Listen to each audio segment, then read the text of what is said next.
Welcome to Film Strip.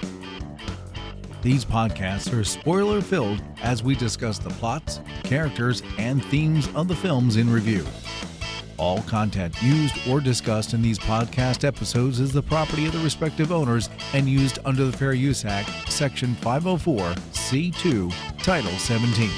Welcome to Film Strip. I'm Jay. I'm Lindsay. I'm Ron. We're happy to welcome back to the show two incredible guests, Anthony of Tis the Podcast and DC Unlimited. Anthony, welcome back to Film Strip.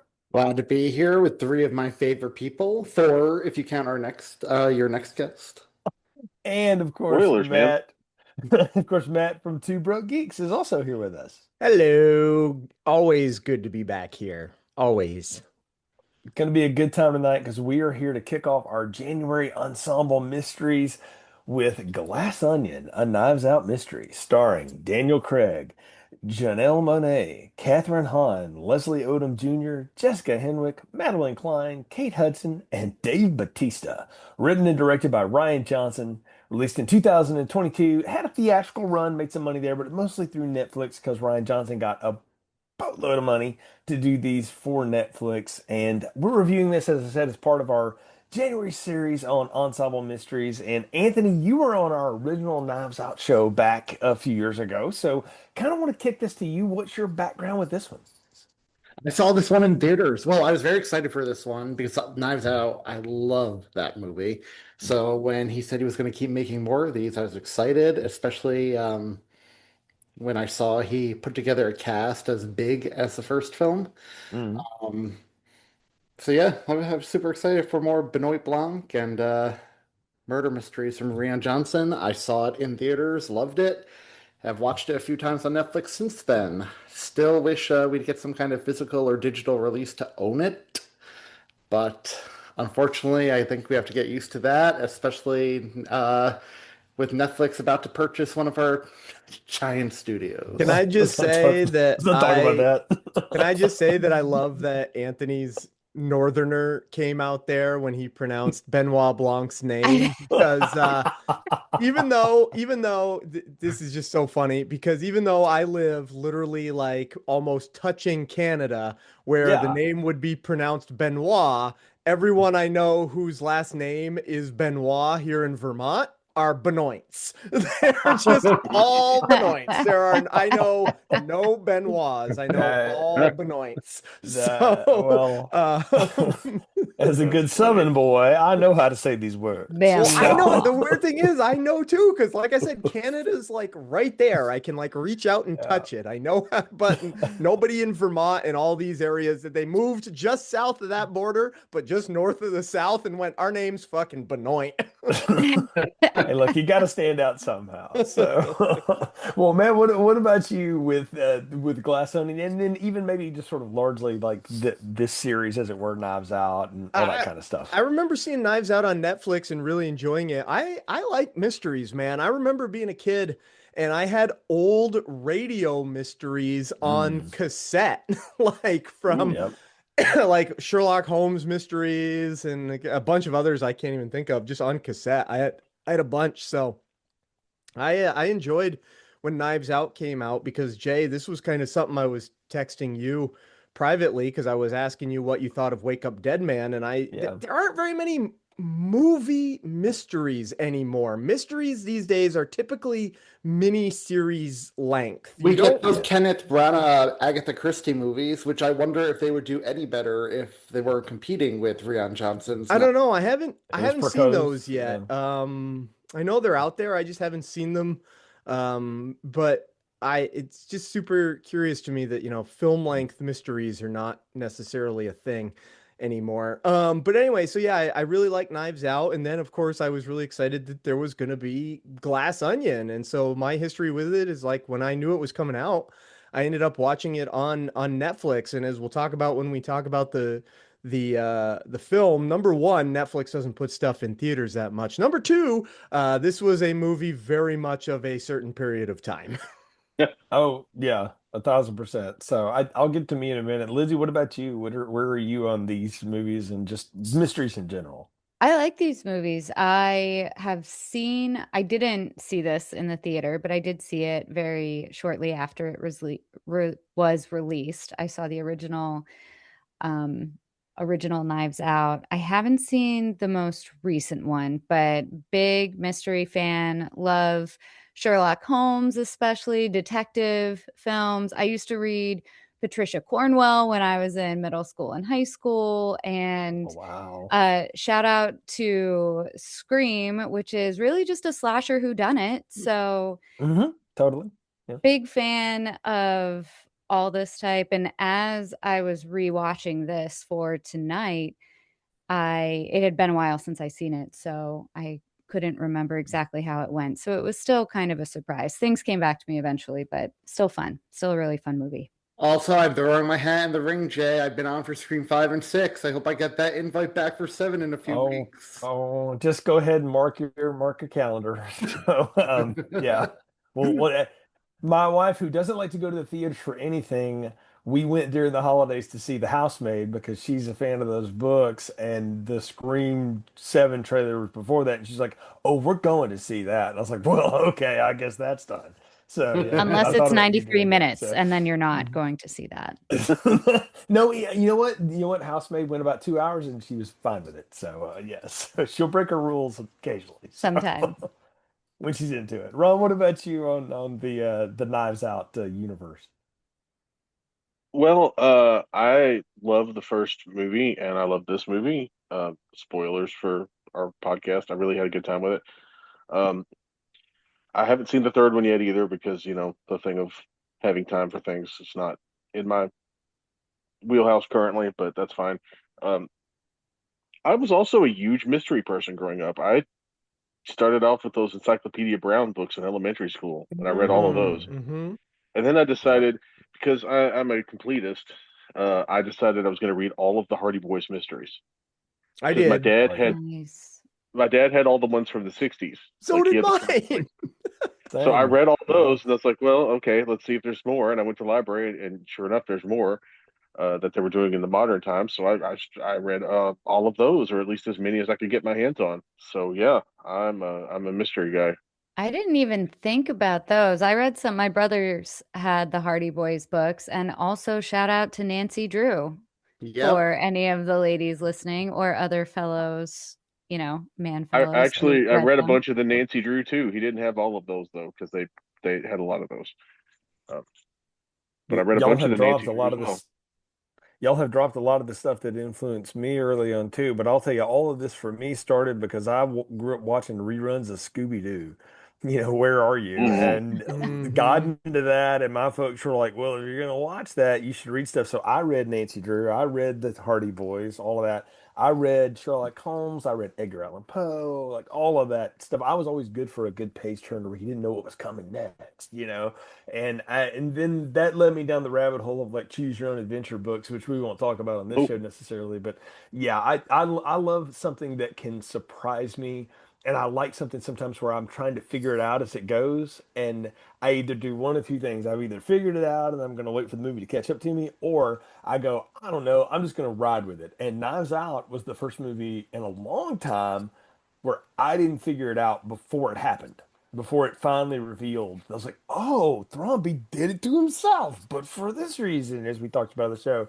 And I really liked that movie in particular because I thought the cast was so much fun. You had Michael Shannon playing this, like he's 6'12", feet tall, and he's playing this like sort of hunched over little dude the whole time. And you've got Jamie Lee Curtis and Ryan Johnson or Don Johnson trying to cheese each other out of the screen, and then you've got Anna de Armas just being awesome, and Christopher Plummer being Christopher Plummer part 12, and then of course Daniel Craig, who is doing Daniel Craig, when he does these offbeat, quirky things, I just so enjoy him because he spent so much of his career playing these stoic people, not including James Bond, but throwing James Bond a little bit into that. But even his other roles like Munich and even something like Invasion and some of the other stuff he's been in, like he's always so steely-eyed and tough. And to see him play something that's just so big and goofy, like you realize how funny he can be. And Steven Soderbergh introduced that to me with Logan Lucky, which I've talked about on the show a lot, but and someday I guess we'll have to get around to reviewing it because I love that movie and I think he's hilarious. And it's like the redneck Ocean's 11. And as how it was described to me when I first saw it and I watched it, I was like, no, I can't not see that now. You're right. But him and Adam Driver are great in that. But I love this kind of thing. And so when I found out, I watched the first one on Prime, I think it was, and we did it on the show, and I was like, okay, yeah, I'm down for this. They're gonna do more of these, cool. And then, of course, they were coming out with this one, and this was at the time. This came out like we were coming out of the pandemic, and there was a lot of like, how are we going to have movies ever again? And there's anything new, I was just going to be down for. And I remember watching this when it premiered. I didn't go to see it in the theater, but I watched it at home and just thinking like, gosh, this was a lot of fun. It was another big, cast of people that I was interested in. And the thing going into it that I was curious about was, can Ryan Johnson get this group of actors, some of which are actors, to not take themselves seriously, along with these goofballs that he casts in this, and you can decide who's who in your own, world. But I was curious, could we keep this up, because the thing about the first one that I thought worked so well was that Benoit Blanc is kind of peppered in there a little bit. He's not the main thing. And in this one, I was like, okay, is he going to be much more of the story? And for a little while, he is, and then it shifts. But I was curious, could we do this again? Could we make this work? And that's the trick with ensembles, right? In ensemble mysteries, is how do you give everybody enough of a character, but then also serve the story enough without making this a 4 hour, mini series, right? How do you keep it contained? And all these movies are over 2 hours long, but they're pretty efficient in a lot of ways. And Ryan Johnson for me as a director, I don't hate him for Last Jedi the way a lot of the internet apparently does. I had certainly had my qualms with that movie, but whatever. He was given carte blanche, and this is what happens when you give a weirdo that kind of release. This is what happens. So, it's your own fault, Disney. But I think this is much more his wheelhouse. And so I was curious to come back to it and to do this. But, honestly, y'all, I saw this once and I didn't think about it again because I didn't know if we'd ever get around to doing them again. And so I watched this for the second time ever this last week just to, refresh and get into it. And, definitely have a lot of thoughts about it as we go through it. I just wanted to say about mysteries, one mystery I forgot to mention that hugely inspired my taste growing up, movie taste and mystery taste, was Clue. The movie Clue with Curry and that all-star comedic cast. Funny you should mention that. It's a big part of this movie, and it'll be later in this month. So Yep. All right. Well, I think before we get any further, we're going to give Chat GPT a rest for a little while. We're going to let the Ronco electric plot processor have a break. I'm going to summon the powers of the Google Grell and I, toss it to Lindsay for the plot summary tonight. So, Linz, please dazzle us. Okay, all right. Well, picture this. Miles, a tech billionaire who thinks disruptor is a personality type, invites his Chaos Goblin friend group to his private Greek island for a murder mystery weekend. And in this messy bestie group, we've got Claire, a politician who's one poll away from a Notes app apology, Lionel, a scientist whose NDA has NDAs, Birdie, a supermodel slash influencer who has outsourced critical thinking to her publicist, Peg, who is also there, and a YouTube macho bro, Duke, who vapes protein with whiskey. Whiskey is his plus one's name. He doesn't vape whiskey. He might vape whiskey. I don't know. And some dude who's just going through some stuff right now named Daryl, who is absolutely not a part of anything in the movie. Crashing this party is Benoit Blanc, a southern fried Sherlock with the vibe of sweet tea and hard truths, who starts peeling back the drama like, wait for it, a glass onion. Layers are transparent, everyone's pretending to be deep, and the center is just vibes and bad decisions. Janelle Monáe steals the movie with Twinception. The crew thinks they're hanging with Andy, the wronged ex-co-founder of Miles's company, but it's actually Helen, her very competent sister, undercover with Blanc because Andy was murdered. Meanwhile, Duke catches a fatal case of pineapple, Miles's idea of subtlety, And the group starts playing hot potato with blame while Miles malaprops his way through genius visionary like a glitchy TED Talk. Blanc connects the dots. Miles stole Andy's company. Miles killed Andy. Miles accidentally killed Duke. And Miles's miracle fuel, Clear, is about as safe as putting Red Bull in a nuclear reactor. The proof? A napkin from the OG Glass Onion Bar, aka the one document Miles didn't think mattered because, well, he's not smart, he just has money. For the finale, Helen does what every millennial has dreamed of doing at a toxic startup. She burns it all down. She weaponizes Clear, triggers the security on the Mona Lisa, who's like, I'm out, and turns Miles's brand and literal house into artisanal ash. The squad finally admits the truth. Benoit drops a polite, bless your heart. And the moral is clear. Don't trust a tech bro, read the fine print. And if a billionaire hands you kombucha, ask about the ingredients. I love how you described his group as Chaos Goblins. That was Yes. That is perfect. That's awesome. That is fantastic. So let's get into this a little bit because with any mystery, the idea is we have to start with revealing what it is, and Miles is behind it all. So the end. That's it. Right. But I love the idea of the setup being this tech billionaire and his disruptor friends and his private Greek island, and the fact that they even play on like the post-pandemic fears that we all have. So like some arrive with masks, Birdie arrives with like mesh over her face, so it's the celebrity mask, but they all get like the mystery, aerosol in the mouth, like you're good. It was a fun way to get us all there, but to acknowledge like where we had all been the last 2 years too, and not ignore that. That's a bold choice too, because I know a lot of filmmakers talked about like, do we acknowledge this? Do we not? Do we want to bring that up? And I think the way that Rian Johnson played it off as this kind of multi-layered joke worked. Yeah, because clearly rich people wouldn't have to honor any kind of like social distancing or anything like that because they have more money than us, and that makes them better than us. We've seen it in real life, all the celebrities still not honoring their, all the rich people not doing the distancing. Mm-hmm. And then the MacGuffin throat spray is also very funny because that's some sort of like tonic that does nothing for anybody, but it's like the ivermectin for rich people. You're good, Ron. You're good. You're good. I'd forgotten that was Ethan Hawke in a cameo. I was like, that's funny. The mesh face mask really did get me. Oh though. yeah, it no, did. Kate Hudson in that mesh face mask, like I saw Perfect that. for her character. I saw that at the Oscars the year before. I was like, I know I've seen that. It was so ridiculous.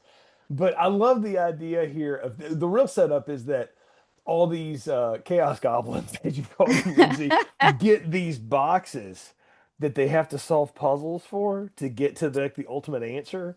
I thought that was very cool.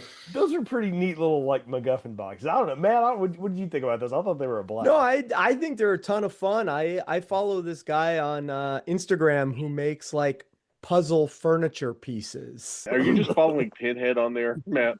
Sort of, yeah. He makes like gaming tables and stuff that have like secret drawers and stuff like that. It's pretty cool. So yeah, I like the puzzle boxes, but I also like that later on Benoit Blanc calls them like children's games. Yeah, no, yeah. That's the other So thing funny. too, is that you have that, and he talks about how he solves like a bunch of games and I had to go through, and I love that like this whole set that we didn't even talk about too, but that. Although we obviously find out that he didn't actually solve the thing because it came to him in pieces. Right. But the idea was that he figured through it because he's just playing a game, but that Miles Brand's gonna have this murder mystery game, but he like figures that out in like 3 minutes. Like it's like okay, well it's so obviously funny. gonna be her. And he It's goes so through all the funny. stuff. No, I love those little boxes though, because it's a great shorthand to get us all those characters. We go around and meet everybody real quick early on and who they are and what they're doing. And when the first time we meet the Helen Andy character, she just smashes the damn thing with a hammer to get to the middle of it. To which my wife said that would be my approach. Same. Yeah. Like not only does it establish like their deal, it establishes who they are as characters. It's really quick. Like, oh, okay, This guy's kind of a dude. His mom is really smart and is kind of the brains of the operation. Yeah, Jackie Jake Hoffman, Hoffman. yes, Yeah. Yeah. who just shows up for one scene and it just is the funniest thing possibly in the whole movie. Mhm. Their whole interchange kills me. So he's like this fake macho tough guy, but who's mama's boy. Uh-huh. We got the scientist who's actually really kind of clever. You've got Birdie who's dumber than a box of rocks, but So dumb it hurts. Like, I mean, who plays it off so well, and there are yeah. smart people around her who do the solving for her, and Yes. like the the kind of no nonsense. I'm sick of all your shit, Catherine Hahn, politician. Um, I it's just a love her really quick like, character, but Catherine Hahn is always a favorite for me. So yeah. Yeah. well, As our friend Vice Victus from the Action for Everyone podcast would say, she's top shelf white woman. That's She is, fair. yeah, she's like the gray goose of white woman. Like you get that shorthand immediately, so you know who you're dealing with on the game. It's very much like the Clue game, as you talked about, Anthony. It's Mhm. like, okay, here are your pieces on the board, and here's who everybody is, and that's not that dissimilar from Knives Out. Like you learned more about the people as you peel the layers back, right? That's the idea. But just on surface, here's who they are. The difference is that most of these folks were basically what they showed us they were in Yeah. their opening scene. Like very few of them changed. The only one that has any real change is Helen Andy, along the way. I would say, well, yeah, but also I would say Whiskey.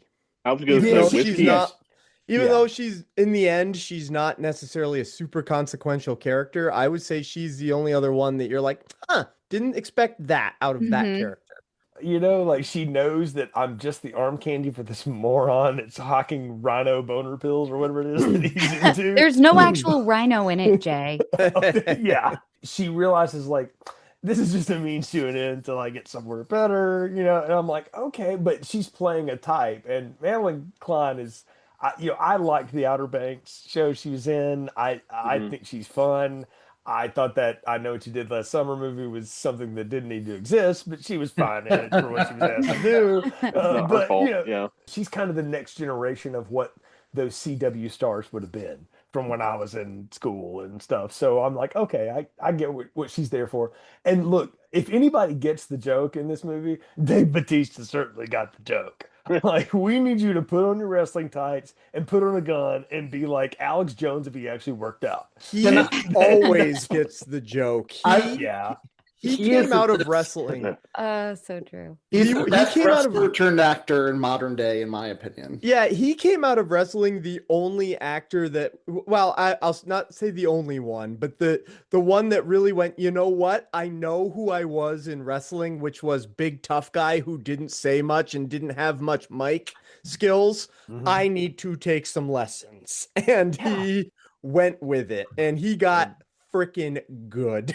He's the best thing in that Spectre movie, which is regrettable in a lot of ways as a Bond movie, but he's good in that, and he's been good in everything I've seen him in, really. He's fun. Yeah. And Like, it helps that his like real life person is the exact opposite of this guy. yes, He's been yes. around enough of those dudes in wrestling to embody, because I guarantee you he's like doing the Undertaker or something. There's some Yeah. there's someone in the locker room, not the but probably it is the Undertaker that he's like, oh, I know dozens of these guys here. The I'll pick the Undertaker, best bits from Kane, everybody. any one of those guys. And, I mean, he is playing this super, like, I don't know, just again, hard right, nonsense guy out there, but he's got the trophy girlfriend and he's always got his gun on him and all that. But the fact that like And great activist, which was hilarious. right, the fact that he gets taken out because he's allergic to pineapple, like that's hilarious. Like, Yeah. come And on, it makes me like, kind of wonder how much of that was just his put on for his audience. Because I they think kind of all talk of about it, how right? he got Yeah. banned off of Twitch. Yeah. So as anybody who gets banned off of any kind of social media service, you immediately or canceled in any sort of way, you immediately make a hard right turn and then you start the grift. So that makes me Right. think that maybe Well, Duke has just like decided to grift his way. well, they to do fame. say he Mhm. started way back when they first became friends. He was a gamer. He Mm. Yeah. wasn't And so I don't think I think Do you think he he was the unfortunately Gamergate guy? realized, yeah, well, no, I think he probably is somebody who unfortunately realized where the money is. He was, Yeah. Joe Rogan. Well, I mean, he got into a situation where every one of these people at one time or another owed themselves to Miles Braun, right? Because he financed them, he backed them, he used his influence to help them in some significant way. And so they were all indebted to him in some way. So that's why they were his little group, right? But he got brought into the group from Andy. Which is the fun part is that when you unroll the mystery is that she was really the like genius, business person behind their tech, empire or whatever. And not that he wasn't part of it, but he certainly wasn't the genius part of it, as we'll learn. He uses, he uses all these big vocabulary words, but he doesn't know what the hell he's talking about. He uses the wrong language all the time, which that with Daniel And all Craig his calling that out. Yeah. and all his facts ideas were like blank plus blank.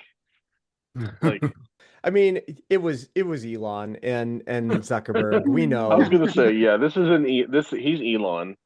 Yeah, He's he pretty Elon if much is Elon was though, because charming. yes, he's like actually interesting, funny kind of Elon because he, like Jay was pointing out, he uses all these big words, but he uses them entirely wrong, which is something that it drives me crazy. Like just listening to him, I'm like, oh God, oh God, Yeah. So and yeah, it's very clear what this movie was about, even though, it was about the kind of tech bro and the elevation of tech bros at the time, which is kind of fallen very quickly from where it was just a few years ago. Thanks to Right. Elon. On some levels, that could be too much, but I don't know. In this movie, it feels like it works. It does work in this movie because I think this movie it's part mystery, but it's also a little part comedy, Oh, right? it's a And total so comedy. Yeah. Yeah. yeah, so it's okay. If this was a drama and he was that guy, I think Yeah. it would be too big. But I think because it's this movie, it's just right. It's one step removed from real life, right? Like this movie is just Mhm. one step heightened from real life. Like you hear all these tech bros talking about transparency and shit. Like they're just one step removed from living in a glass onion to be like, see, look, I really am super transparent. And that's what works about this film. This is what worked about the previous film and the one that just came out. It is real life, just a little heightened. For Miles, though, I think he genuinely believes a lot of the lies that he tells. Like he thinks he's really smart. Yeah, the idea of Enough, wealth hiding incompetence, Mm. Yeah. instead of well, rewarding yeah, if enough brilliance. people tell you you're smart, you're gonna believe it eventually, Yeah. unless you're Yeah. me, in which case you don't. And to quote George Costanza, it's not a lie if you believe it. I feel like Yes. is he just has Well, a funny sort of believing it and he about it. does make the point right at the end, though, too, where, after he burns the napkin and he goes, who's gonna believe you? Like it's you guys versus me. You guys aren't gonna roll on me, so it'll just be you two guys. And like if it's just you two and me, who's gonna believe you? Right. Like Well, I mean, so and that's the big mm, mystery earlier is he didn't invite Blanc. Blanc doesn't know why he's there, and they're all confused about it. And it's that mid twist, mid plot reveal where you realize like Andy got murdered. Her twin sister from Alabama comes to see Blanc, gets him out of the bathtub where he's playing Among Us, which I just died at that, by the way. yes, and he's playing with With his Kareem friends. Top notch. Abdul-Jabbar, Natasha Lyonne, Yes. Steven Steven Sondheim. Sondheim Steven and Sondheim. Angela Angela Yes, Lansbury. Angela Lansbury. Lansbury. The Yeah. Angela Lansbury part is what really killed me. The I fact love that Angela it. Lansbury calls him sus Yeah. is what's so good. Like I don't understand. You saw me. What is this game? I mean, as somebody who played Among Us a lot during the pandemic with friends and people around the office, that was a good throwback. I think that's still out there. I don't know And that. Yeah, and apparently, um, I think Ryan Johnson got Sondheim, and Sondheim was like, "Yeah, I know Angela Lansbury. Do you want her in this?" that's And that awesome. Ryan Johnson attempted to explain what Among Us was to Angela Lansbury. She's like, I don't need to know any of that. Just give me my lines. As a shout out, by the way, if you want some fun, there's a group they're on YouTube and Twitch and stuff. They're called Neebs Gaming. They're here in Wilmington, North Carolina. They did a series of Among Us videos where they animated the meetings or whatever, and they talk the whole time during the game, which is what you're not supposed to do. But that's what's hilarious about it. They're very fun to watch. I recommend watching their I, cut ups of I it. also like Natasha Lyonne popping up because she and Ryan Johnson did one of my favorite TV projects of the last few years. They did Poker Face, Yes, where yeah. Oh, it yeah. was basically, modern Columbo with Natasha Lyonne as the lead. And I'm still mad that they went, we're done with that. We're going to do a different version of it now because I thought she was freaking great. Yeah, She's she's fun. great in everything. I love She her. is. Yeah, Mhm. she's very funny. I feel like the Duffer Brothers owe her a check because they totally modeled the Max character off of Natasha Lyonne's entire personality. That's another Dan Yeah. Donahue here. But no, I love that Blanc doesn't know why he's supposed to be there, and he plays it all. That's what's so cool about Daniel Craig here is that he is lying the whole time. Mm-hmm. To Brown, who thinks he's so smart, but he's actually so dense. He just can't figure it out. Is that if the world's greatest detective shows up, that's a problem, bro. Like you don't invite that person into your house because you've now just let him spring his trap on you. Because as we'll learn, like he was approached and he's the one that comes up with the idea of like, why don't you pose as your sister? We'll go there and it'll freak them all out because they think she's dead. And then we can Mhm. really figure out what happened. And I love that idea. I mean, it does throw back to those you know, Hercule Poirot and Agatha Christie, kind of mysteries and all the stuff we talked about, Hardy Boys, all that stuff. Well, and I really like Janelle Monáe's dual performance here, Oh where she yeah, plays the Alabama sister and then the rich bitch Mm-hmm. yeah, other sister, which is what she calls it. And Janelle Monáe, I'm gonna bring out my inner Anthony here, my inner pervert, and just say so distractingly beautiful in this freaking movie. I'm just like, oh God. But I think I'm Ryan Johnson reading my finds those Letterboxd people. reviews. I mean, he did that though with Knives Out because you get Ana de Armas as a housemaid. Yeah, right. yeah, Like like okay, that's not going to be distracting remotely to anybody. Like yeah. I love that he takes those people and puts them in these kind of offbeat roles I and lets them Mm-hmm. play against type. I liked, and it's not even a big part of this. It's just a little character beat for Benoit, but he's gay. He's married to Hugh Grant, Yeah, yeah, Mm-hmm. which yeah, again another fun cameo when Hugh Grant answers that door. yeah, yeah. This movie's littered with that stuff, but I feel like they got the license to do that kind of thing because that first one was so well received and did so well. hmm That then, I mean, Mhm. look, Netflix, I think, wrote Johnson like $400 million to do, I don't know, three or four of these, and this is the second of them. So, I mean, there's a lot of money on the line for this, so which is good for him. I mean, I feel like Ryan Johnson and Paul Feig live in the same world of like, we're going to do a lot of style, a lot of slap, put a lot of comedy on it. And I don't care if you like it. I'm going to do it because it pops me and my friends, and Mhm. I kind of respect that in some way. Yeah.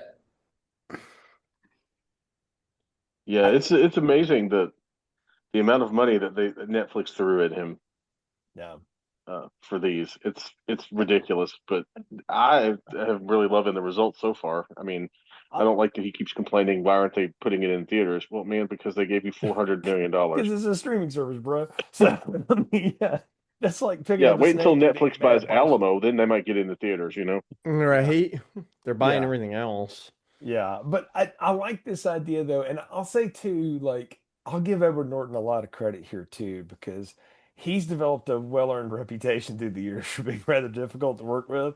But in the last several years, he's just taken roles and just done things and run with them and been really fun. Like he was great as Pete Seeger in that Bob Dylan biopic with Timothy Oh yeah, Chalamet. he was awesome He's in that movie. he's awesome in that, and he's great in this because he's clearly in on the joke, and he's kind of playing a little of himself in this and his ego self, And I don't know, I thought it was fun. I thought he embodied that again, that venture version of Zuckerberg from Social Network. Like he was sort Yeah. of that guy.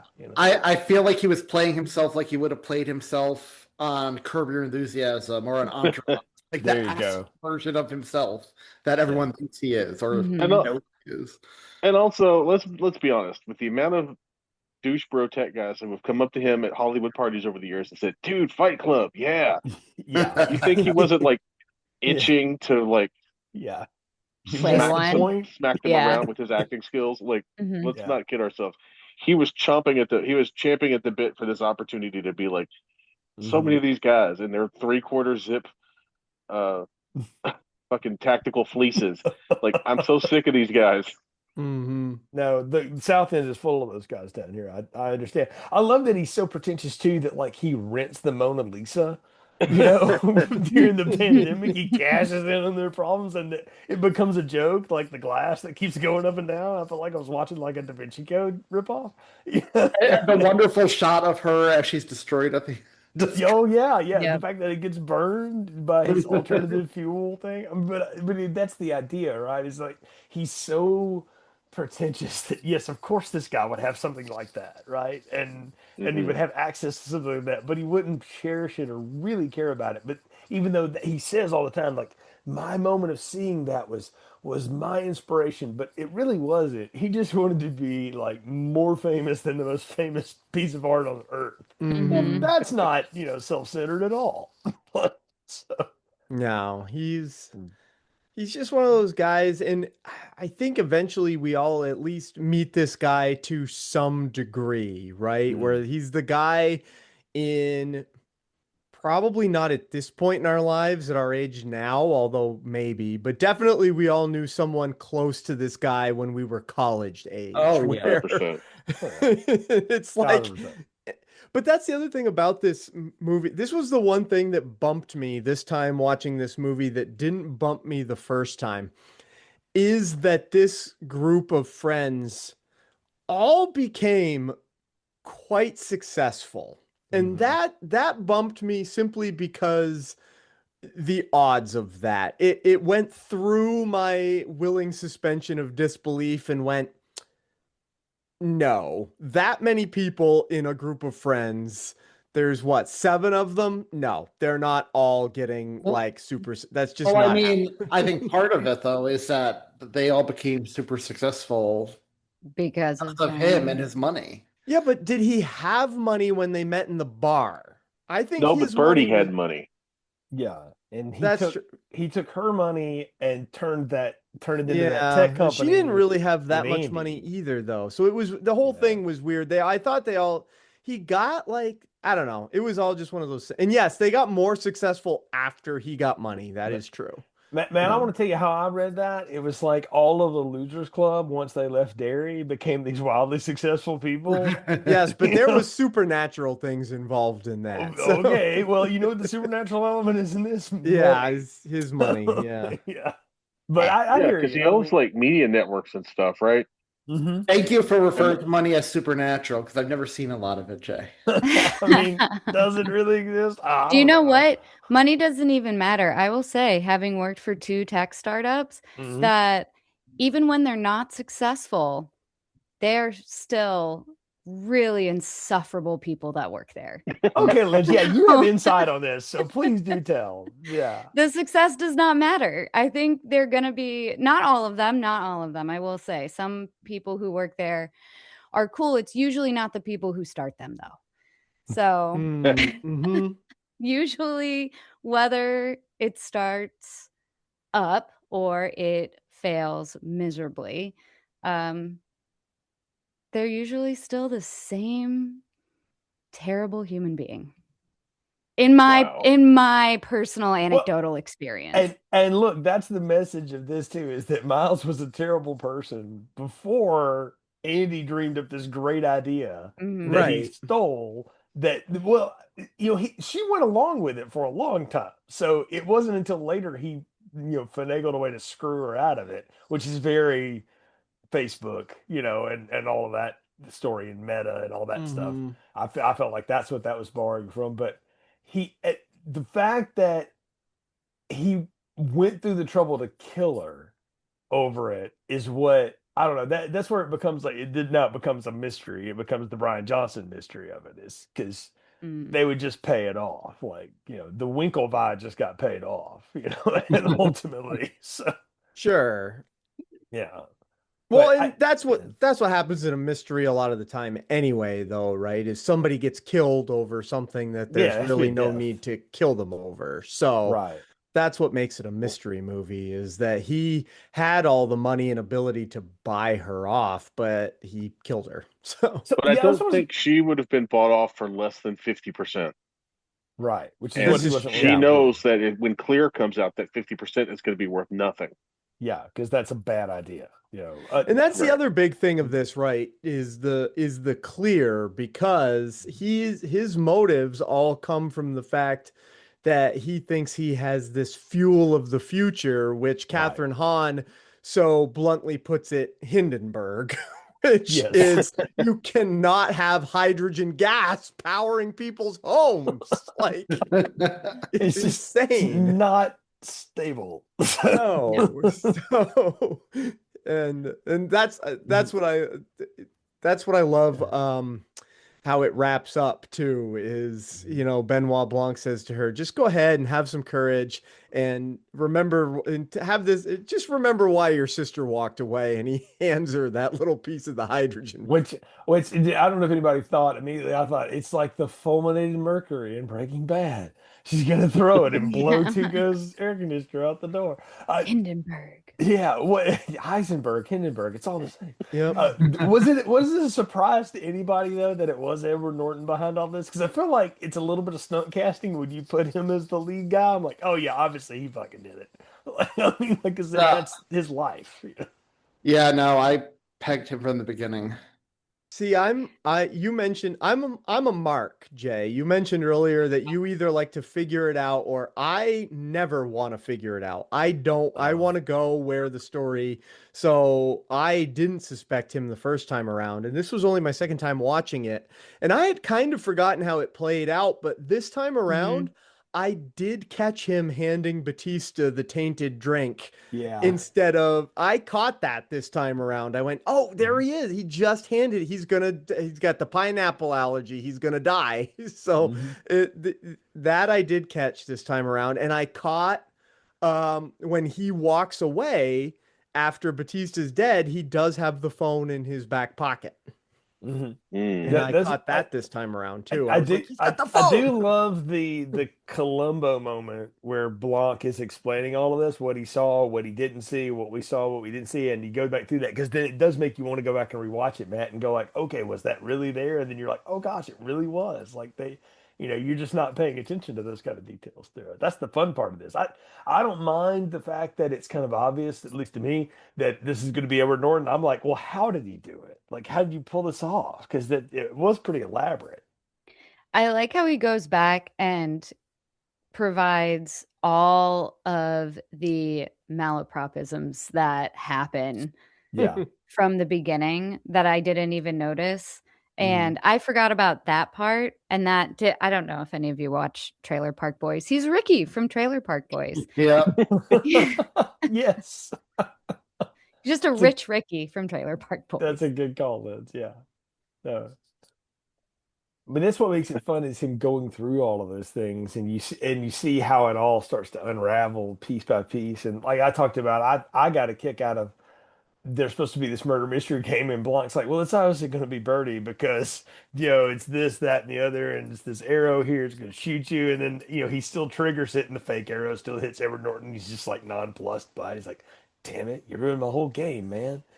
Like he got to all that trouble to set it up. Like, I got a kick out of that. And then he just And throws the it's funny, iPad at him.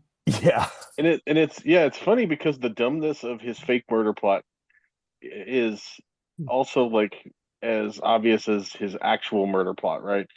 And that's the thing. Benoit Blanc explains the first one like he's just kind of bored. Like, Yeah. yeah, you're gonna do this, and here's the fake, here's the crossbow and blah blah blah. And then by the time he gets to the real murder plot, he's like genuinely pissed off that he's that dumb and thought he could like That's one of pull off the a murder. best parts Yeah. of the movie. Oh, that's so dumb. So dumb, it's genius. No, just dumb. Well, even Yes. Furious and about then it. when he Just realizes that even you didn't build the box, you didn't write the murder mystery, and you stole your real murder, your one murder, the thing with any finesse in this whole thing, you stole it from me. You He's like mad about jackass. it. No, I love that. It would be like if Bond were to yell at Goldfinger, like, I told you to rip off Fort Knox, you fat asshole. You know? Yeah, I And mean that. I love Benoit Blanc and what's his name, Daryl, sitting Oh yeah. outside while the Yes. thing is blowing up and they're just smoking Well, while Daryl's the smoking alarm weed. goes off that says this And he is can a This finally is a smoke smoke a free. smoke-free cigar. garden. Yeah. He can finally smoke a cigar. No, that all of that. Daryl was like this great, just sort of running the scene and go, not here, and he just goes away. I think he's supposed to be like Kato Kalin or something Mm. That's funny. of the island. That's what he came off as, at least. I And I got a also kick like out of that. that. I also love that Daryl's room looks like a 1980s basement, It Yeah. totally and this does. just comes out of nowhere and completely clashes with the rest of the house. Yeah. So it's like, did did Edward Norton, who's I forget the character's name, he's Edward Norton. Did Edward Norton like let Daryl pick out the wood paneling for this room? Is this Daryl's idea or is this Edward Norton's idea? It's got to be Daryl's. It Like probably Edward. aligns with Daryl Chakra the best. I mean, there you That's go, right? fair. Yeah. Your chakra is dirtbag. Teenage dirtbag, as it were. Yeah, your chakra is Minnesota, circa 1985. Hey man, that wasn't very far from Florence, 1985. I want to tell you. I think that was just everybody's 1985 was a wood I feel paneled like that's basement. the one thing the Duffer Brothers got right too was wood paneling and shag carpets. Like that was true Yeah. Stranger Things for That when they was got my to season 3. grandparents' living room. Mine I mean, too. the only thing missing in Daryl's place was green Tupperware, and then it would have Oh, then it would have worked. Yeah. So, his green Yeah. Tupperware would have had some weed in it or something. oh, 1000%, 1000%. Yeah. Yeah. It's But airtight. yeah, what about the idea though of the I think it's Ryan Johnson's comment in this is this idea of disruption versus destruction, right? Like you have these people that are going to break things and turn it over, but there's an actual human cost to that philosophy that they never talk Hmm. about, right? And Mhm. that you do have to account for that at some point in time, right? Mhm. Well, doesn't Benoit Blanc even say at one point that what's his Edward Norton has like a bad understanding of disruption theory? Uh-huh. So he even points out he's like, no, this is everything is just everything about you is wrong. Like you don't Yeah. say the right words, you don't understand anything, you're an idiot, and the only thing you have going for you is that you knew how to take a good opportunity, which Mm. again, I can't, I gotta keep going back to this is just a commentary on Elon Musk, somebody who never actually had an original thought in his life. He just knew how to take other people's concepts. So, Benoit also had a really great line to Birdie where Mm. he tells her that she shouldn't confuse speaking the truth with speaking without thinking. Yeah.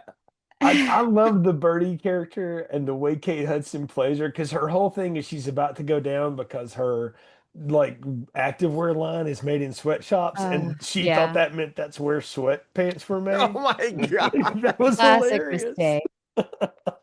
No, I love the way it's revealed too, where her assistant is just like, Birdie, please don't tell me you thought sweatshop meant they make sweatpants. Mhm. And Birdie just shrugs. Yeah, like she's got like her secret phone. Like, Because the woman, the assistant, she's a better person than me because that would have been the point where I lost my ever loving mind. well, Like, I mean, can't Peg take had that level. said though, like her entire resume was I worked for Birdie, I worked for Birdie again, I worked at the This is Gap, true. and then I worked for Birdie again. This is true. Yeah. But that was why she couldn't have the sweatshop scandal come out, Mhm. not where she couldn't go, Jesus Christ, I'm going to strangle you. Right. Well, and everybody, that's the thing though about Braun is all his influences. You see how tenuous it is like he's gotten Catherine Hahn's character elected, but she's made a real She's made a vote on a power plant for this hydrogen fuel thing that's going to totally go against her base. So if it doesn't work, it's going to completely ruin her, and it might ruin her anyway because it'll take years to spool that up, right? Hmm. Lionel's research is way behind. It's not ready to go to market, but now it's got to. It's there. Well, You've got the sweatshop thing going on. You've got Duke's nonsense, with whiskey involved, right? and I will say, of all the characters in here, the one that infuriates me most, not because of any other reason, it is Lionel, because he's the Mhm. one that actually is smart enough to say to everybody, absolutely not. This is Mhm. dangerous. We cannot do this. Hmm.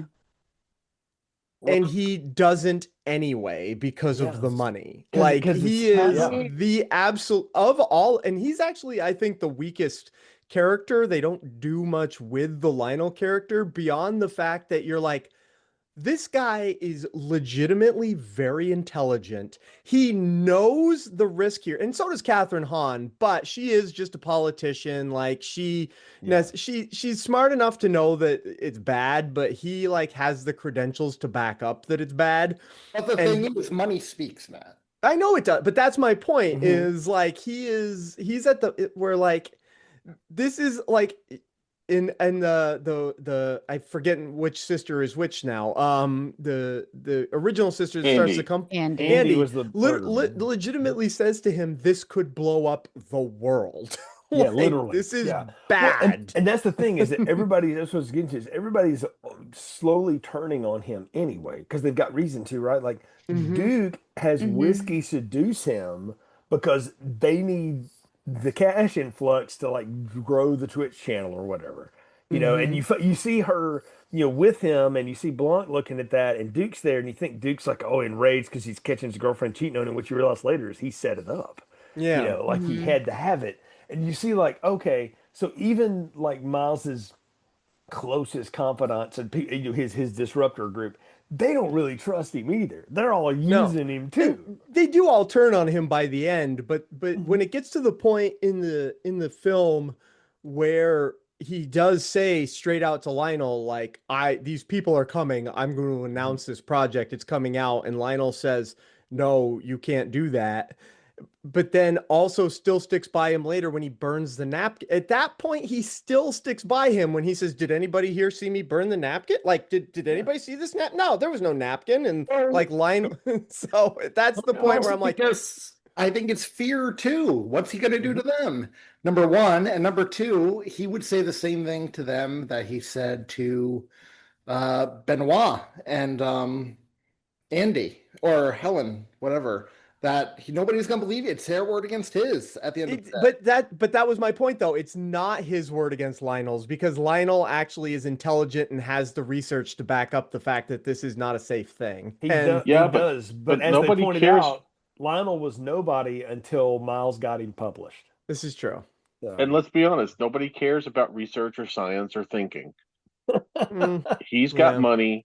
He'll just put a bunch of commercials on Fox News saying, blaming Lionel for the first house that exploded because of Clear. right. Yeah. Like so And it's then so he'll it's and then he'll go yeah, to Lionel and be like, "Hey man, I'm sorry. Here's $15 million." right. Because it's nothing to him. It's He can kind of Mhm. crush like the Lionel like a bug. mom that was funding the mayor in the Jaws novel. Yeah. Like Yes. the beaches had to stay open. That guy is going to get shot. Like, he didn't have any choice. So, makes you respect the mayor a little bit more if you read the book. But maybe not Hooper anymore, Yeah.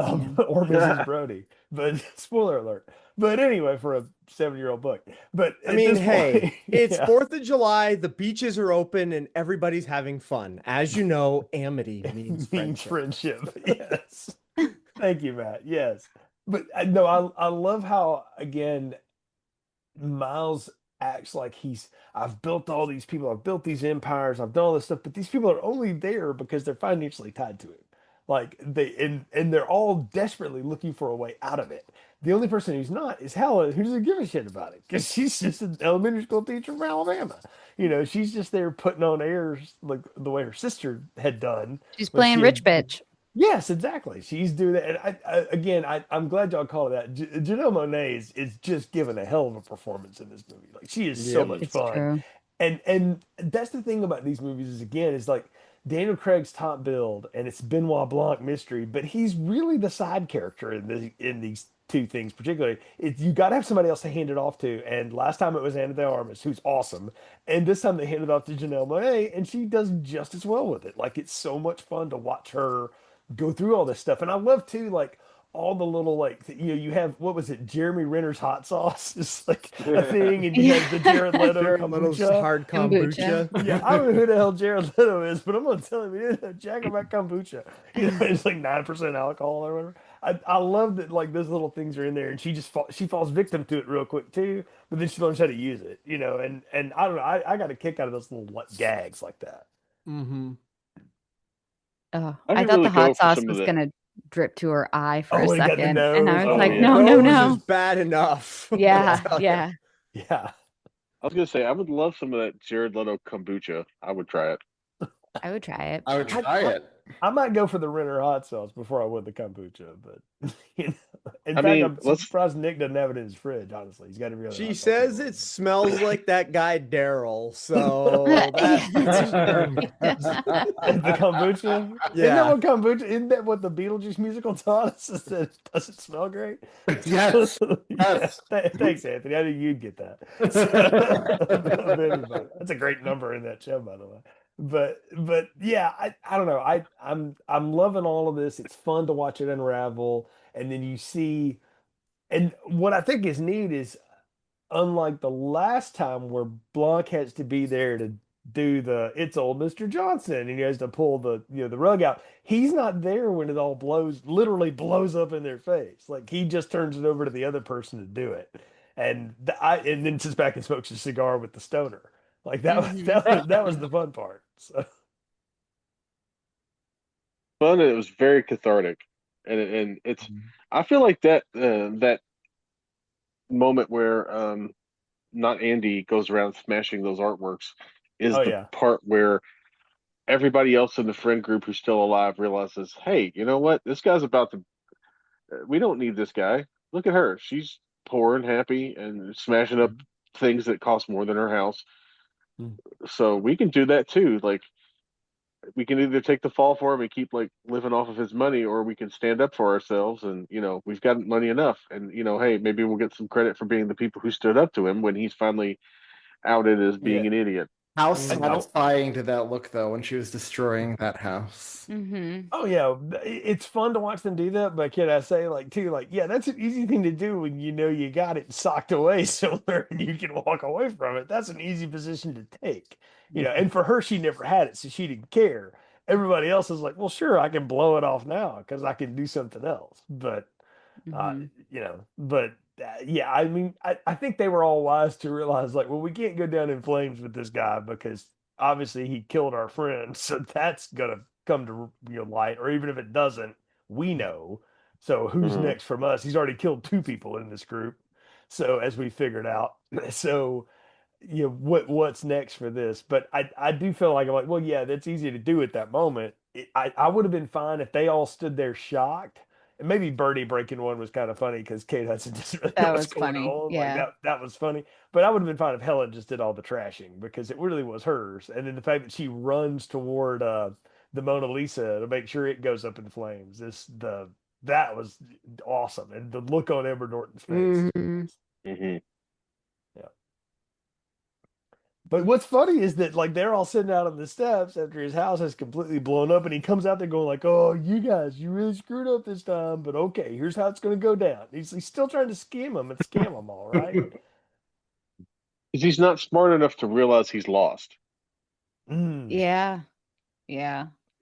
And then I think you have this special moment that's too long coming where when one of them stands up to him, they realize, wait a second, there's several of us and only one of him, and we can actually bully him around. He can't bully us around because Right. And there's way more of us. and Helen gets the great last final line of, "Hey, You finally got your wish. Your name will always be in the same sentence as the Mona Lisa. Yeah, yeah, Mhm. yeah. That was a great turn. I was like, oh, that hurt, but yeah, it was good. That was a good piece of Oh, comedy let's and be good honest. The writing. Louvre probably has like 5 of those in storage, and they'll just roll another one out. I mean, I don't know. It depends on which one Nicolas Cage is stealing this week, but Yeah. for National Surprise, we Treasure, actually gave him a replica. We would never rent out the real thing. right? But we took his $5 million or whatever it was that he Absolutely. gave And he him. wouldn't be smart enough to know the difference. No, No. not remotely. But that They that could have was given him like a funny. printout from the gift shop, and he wouldn't have noticed. That's what I'm saying. They probably gave him one that Nicolas Cage stole. So, and they maybe even had Cage steal it and deliver it to him. That would have been great. There's our great Knives Out National Treasure crossover. Oh, how can we not have that, by the way? Oh, I'd And be here for that cinematic universe. That would be awesome. a Benoit Knives Out Blanc, National Treasure crossover. that not Knives Treasure. So, Yes. I still want the Muppet version. All the Muppets and Benoit I'm with you on that, Anthony. Yeah, the next one doesn't need to be a Muppet version, but Blanc.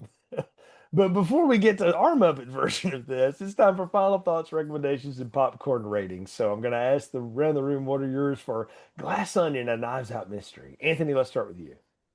I'm gonna give it an extra large popcorn with all the trimmings. I love this film and I love this franchise. I would watch 20 more of these as long as Rian Johnson and Daniel Craig came back for every one.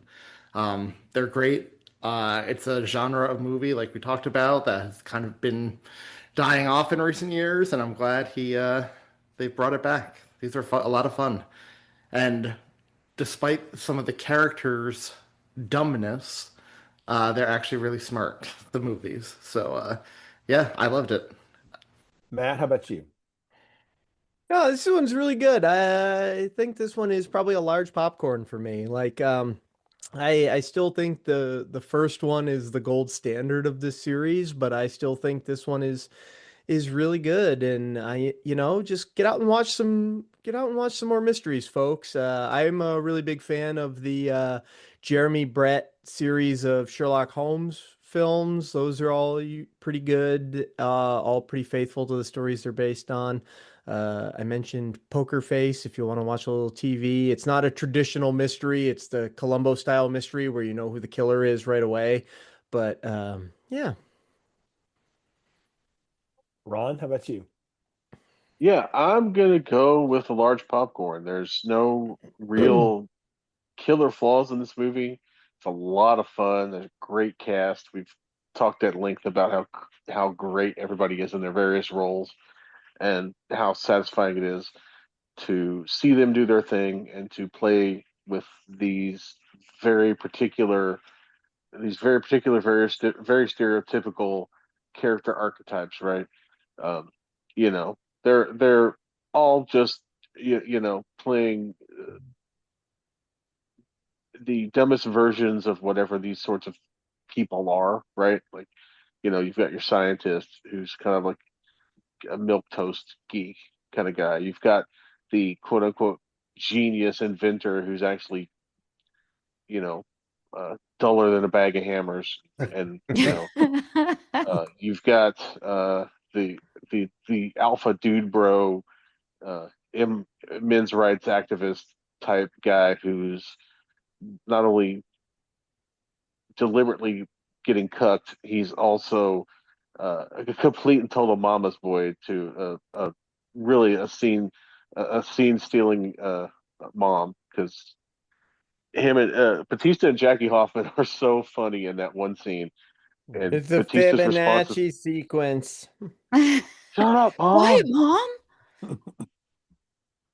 And then she smacks him and is like, "Tell your mother to shut up." And you see how afraid he is of this woman who is 100 pounds and 5 feet tall and would still definitely beat the crap out of her son by Mhm. any means necessary. It's really funny. Yeah, and I love Daniel Craig in these movies. I enjoy the fact that he's like, what if Foghorn Leghorn was Matlock, essentially. Yep, Good point. Never thought of it that way. that's exactly right. Yeah. And that's the accent anyway. And the fact that his ridiculous accent is never explained as to what part of the country or world is he from. He's just kind of like a mysterious, like how Peter Falk was just this little goblin in a trench coat that went around solving Oh, I mysteries. always assumed Benoit Blanc was from Louisiana. That's what That's I what, assumed. yeah, that's Yeah. my go-to. But he Yeah. doesn't sound really like he's from Louisiana. He I sounds do like No, have a no. feel in the final film it was an accent and he's really British or something. He just talks like a dumb American when he's over here solving crimes. I feel like they're just. I feel like it is just going to be a complete accent, and they're like, "Oh no, I've been Tennessee Williams all along." Yeah. Or he's doing the Dewey. He's just infiltrating people with his your ruse. So- Yeah, and then he starts talking like Benedict Cumberbatch and Sherlock. Trust me. But yeah, large popcorn. These movies are. This movie was a blast. The first movie is even better. Um, and I don't even feel like it's necessarily diminishing returns, but I feel like it's like a 1 and a 1B essentially. Because I had a great time with this movie, and I was glad to have a rewatch and glad to talk about it with such great people. Liz, how about you? I don't have a lot to add. I am going to give it a large popcorn as well. It's such a fun movie. The character work is so great. Every single actor chosen to perform in this is just, it's like they understand the assignment. And Kate Hudson is so perfectly rich ditzy as like an influencer. It's everyone really just gets it right. And it's so fun and it's really pretty to watch. It's very colorful and sweeping, and there's just even the bit characters, and there are so few, which really makes this work as an ensemble cast. You know, you have these little cameo appearances of all of these different people, but each actor that they choose to make that small appearance really enhances the whole movie. It makes it so fun because even on that little Zoom uh game, Fallout, whatever video game they were playing, I can't remember now. Among Among Us. Us. Yes, Among Us is so fun to just see this random group of people who happen to be friends with Benoit, and they're all playing this game. It just, It the makes whole thing cracks me up. it makes Yeah. feel lived in, yeah. Yeah, and that's a great way to put it. It is lived in, it's fun, it's beautiful, it's entertaining. I would give it a large popcorn, butter salt, like a good large popcorn, and would I've already watched it several times, so I'll still be watching it again, and just got to add the new one into the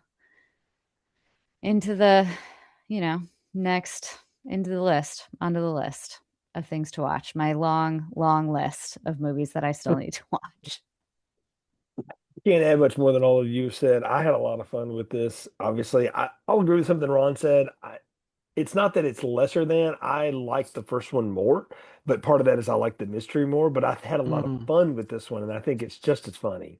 And in fact, it may be a little funnier.